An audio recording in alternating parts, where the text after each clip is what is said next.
Tell us why you insist on being anonymous for this film.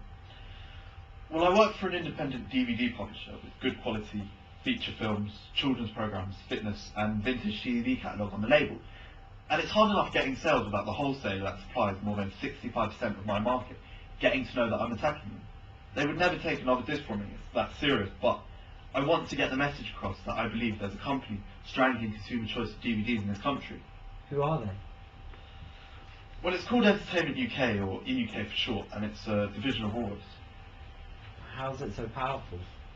Well, the big problem is that EUK acts as the exclusive supplier of DVDs, not only to Woolworths, but to chains like WH Smith, Zavvi and Borders, and the big supermarkets, including Morrison's, Sainsbury's and Asda. So if EUK buyers don't select your product for sale to their chains, you've immediately lost 65% of your potential sales, and all those film fans will not have the chance of seeing it on the shelves. EUK would much rather deal with the big Hollywood studios with their blockbuster films that don't need any thought or film knowledge, and the same goes for TV and children's programmes. It's their barriers to entry which are just too high for indies like me to get past. Okay, what are these so-called barriers to entry? Are they legal?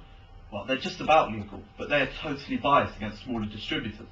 For a start, they demand that all independent new releases must sell more than 8,000 copies in their first week, which means they have to go in at the top 50 of the sales charts. And to make sure they don't lose any money on the deal, EUK often insists that the publisher underwrites this number of DVDs. You really do have to give them a check for the difference between their target of 8,000 sales, what you actually sell on the counter in that short time. It's totally ridiculous. They refuse to take any stock risk at all. They're not really buying your films, they're just renting them for a few weeks. And then they have a system of returns. Basically, it's bullying, which costs us a fortune. And you've had to buy this film, manufacture the film in the first place, design a sleeve, print it, and then pay for publicity and advertise it. And then they send your film back before it's had a chance. What sort of films are you talking about? Listen, EUK is so powerful that we ask them what sorts of films they would like us to buy at the film market. That's how powerful they are. They want recognisable stars in films that just got out of the cinema and have significant marketing campaigns costing £150,000 or more. I remember I was given a steering on this type of film from EUK, and I brought what they said they wanted.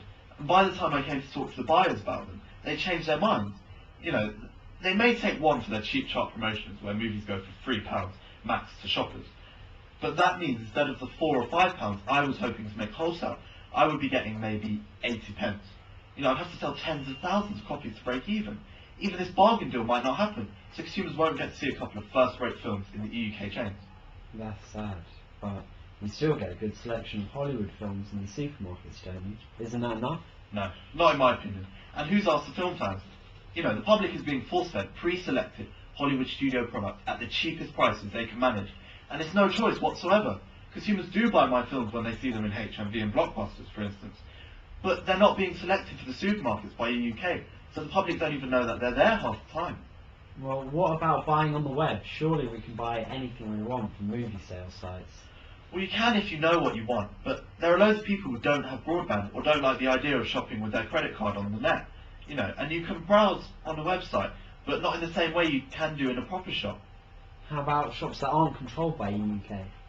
Yeah, well, thank goodness for HMV and the best of the independent specialist shops.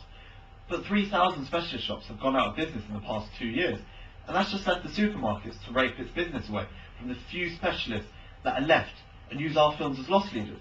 They'll get tired of DVDs in the end, and that will wipe out indie films if we're not careful, because they won't be being made by the filmmakers and indie producers if we're not there to buy them.